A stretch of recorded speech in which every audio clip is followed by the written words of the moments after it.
السلام علیکم ناظرین، میں ہوں نعیم قریشی۔ ناظرین، حکومت کی جانب سے ٹی ٹی پی کے ساتھ ہونے والے مذاکرات اب بظاہر خطرے میں نظر آتے ہیں اور ایسا محسوس ہوتا ہے کہ ملک میں ایک نیا سیاسی بحران اس مسئلے پر جنم لینے والا ہے۔ حکومت کا کہنا یہ تھا کہ اس خطے کے مخصوص حالات دیکھتے ہوئے ایک پائیدار امن اور ایک پرتشدد تنازع کو ختم کرنے کے لیے یہ ضروری ہے کہ اس طرح کی تنظیموں سے ایک پرامن معاہدہ کر لیا جائے۔ ان کے ساتھ تنازع میں آپ کو علم ہے کہ ہمارے ملک کے 70,000 شہری ہلاک ہوئے، جس میں عام شہری بھی شامل تھے، سیکورٹی اداروں کے افراد بھی شامل تھے، حتیٰ کہ ہمارے ملک کے بچوں نے بھی اپنے خون سے قربانیاں دیں۔ لہذا کوشش حکومت کی اس بات کی تھی کہ اس معاملے کو اس طرح سلجھا لیا جائے کہ پاکستان کے قبائلی علاقوں اور افغانستان کے بارڈر پر ایک حد تک امن قائم ہو جائے۔ لیکن ایسا محسوس ہوتا ہے کہ حکومت سے یہاں ایک چوک ہو گئی، اور وہ یہ کہ حکومت نے نہ تو اے پی ایس پشاور میں شہید ہونے والے بچوں کے والدین کو اعتماد میں لینے کی کوشش کی اور نہ ہی اپوزیشن کے ساتھ کسی قسم کا سلسلہ جنبانی اس معاملے میں شروع کیا۔ نتیجہ یہ ہوا کہ جب اس کی خبریں اخبارات میں آنے لگیں تو سیکورٹی اداروں نے ایک بریفنگ کا اہتمام کیا اپوزیشن کی جماعتوں کے لیے۔ اس بریفنگ میں وزیر اعظم نے شرکت نہیں کی، لیکن قائد حزب اختلاف شہباز شریف سمیت اپوزیشن کی پوری قیادت وہاں موجود تھی۔ بریفنگ کے بعد جب بولنے کا موقع دیا گیا تو شہباز شریف صاحب نے تقریباً 40 منٹ گفتگو کی، اور اس گفتگو میں انہوں نے یاد دلایا کہ تحریک طالبان پاکستان نے ہمارے ساتھ کیا کیا ہے، دہشت گردی کی ایک جنگ ہم پر مسلط کی، ہمارے معصوم بے گناہ بچوں کو قتل کیا، ہمارے شہریوں کو قتل کیا اور پورے ملک کو ایک جنگ میں جھونک دیا۔ اور انہوں نے برملا کہا کہ وہ کسی بھی صورت میں تحریک طالبان پاکستان کے ساتھ مذاکرات کے حق میں نہیں ہے۔ کم و بیش اسی طرح کے خیالات کا اظہار جو ہے وہ بلاول بھٹو صاحب نے بھی کیا۔ یہاں میں آپ کو یہ بات یاد دلاتا چلوں کہ تحریک طالبان پاکستان سے مذاکرات کی کوششیں یہ پہلی بار کسی حکومت نے نہیں کی ہیں۔ حقیقت یہ ہے کہ ماضی میں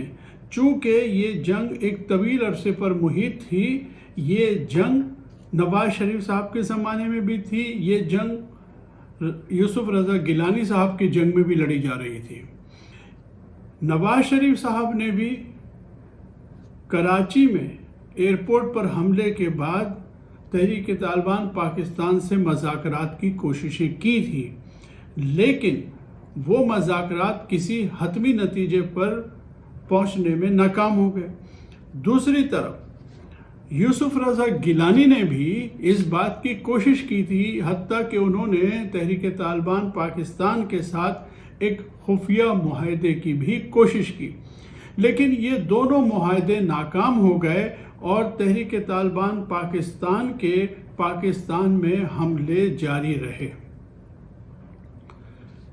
حتیٰ کہ اے پی ایس پشاور کا واقعہ ہو گیا۔ اور جیسے میں نے پہلے بھی پچھلی ویڈیو میں عرض کیا تھا کہ یہ ایک ایسا واقعہ تھا کہ جس نے پاکستان کی قوم کو نہ صرف یکجا کر دیا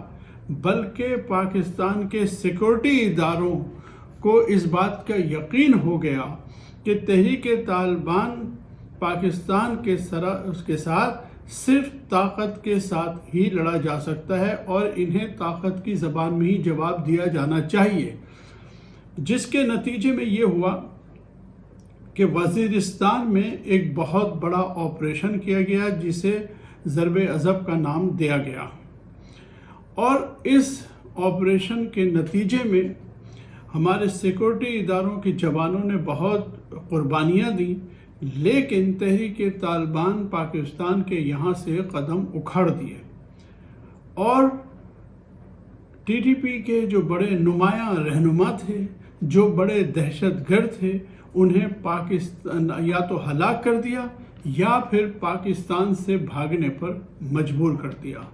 جس کا نتیجہ یہ ہوا کہ پاکستان میں دہشت گردی کی فضا میں کچھ کمی آ گئی، اور یہ کہا جانے لگا کہ پاکستان دہشت گردی کی اس جنگ کو جیت چکا ہے۔ خاص طور سے سوات سے، جو کہ تحریک طالبان پاکستان کا گڑھ تھا، وہاں پر تحریک طالبان پاکستان کی جڑیں بری طرح ختم کر دی گئی، اور اس کے زیادہ تر اراکین جو ہیں وہ افغانستان فرار ہو گئے اور وہاں بیٹھ کے پاکستان کے خلاف چھوٹی موٹی کارروائیاں کرتے رہے۔ لیکن جب 15 اگست کو طالبان نے کابل پر قبضہ کر لیا تو ایک بار پھر یہ معاملہ ہوا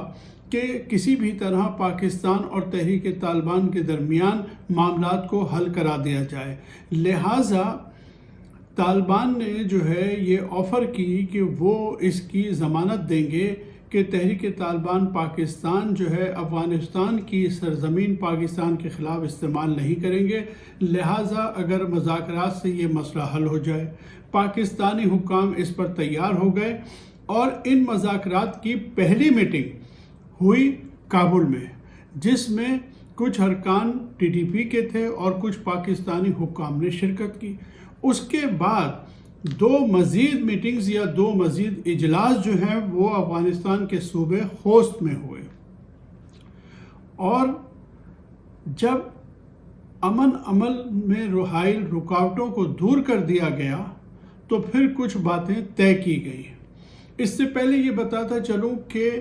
اس امن عمل میں ملا فقیر محمد کے کچھ مذہبی رہنماؤں نے بڑا اہم کردار ادا کیا دونوں طرف سے، اور جب یہ باتیں طے ہو گئیں تو یہ بھی طے ہوا کہ تحریک طالبان پاکستان کے کچھ رہنما سب سے پہلے رہا کیے جائیں گے، اور اس ممکنہ رہائی کی وجہ سے مسلم خان اور محمود خان کو افغانستان بھی لے جایا گیا۔ ٹی ٹی پی کے ترجمان ملا عمر جو ہیں وہ بھی سب سے پہلے رہائی پانے والوں میں شامل تھے، جبکہ ملا فقیر محمد جو ہیں وہ حکیم اللہ محسود کے بعد سب سے اہم رہنما تھے، اور ان مذاکرات میں جب پیش رفت ہو گئی تو یہ بھی طے کیا گیا کہ 102 قیدیوں کو 1 نومبر کو رہا کیا جائے گا، لیکن ایسا ممکن نہ ہو سکا تو پھر 4 نومبر کی تاریخ مقرر کی گئی، لیکن ناگزیر حالات کی بنا پر 4 نومبر کو بھی یہ ممکن نہ ہو سکا، اور اس کے بعد پھر وہ واقعہ ہو گیا کہ پاکستان کی سیکورٹی فورسز نے اپوزیشن کو جو ہے بلا کے بریفنگ دے دی، جس میں اپوزیشن نے اس سارے عمل میں شرکت کرنے سے انکار کر دیا اور اس عمل کو سپورٹ کرنے سے انکار کر دیا۔ اور پھر یہ طے ہوا، اس میٹنگ میں یہ طے کیا گیا کہ اس معاملے کو پارلیمنٹ میں لے جایا جائے گا۔ اب دیکھنا یہ ہے کہ ایک طرف تو سپریم کورٹ نے یہ کہا ہے وزیر اعظم پاکستان سے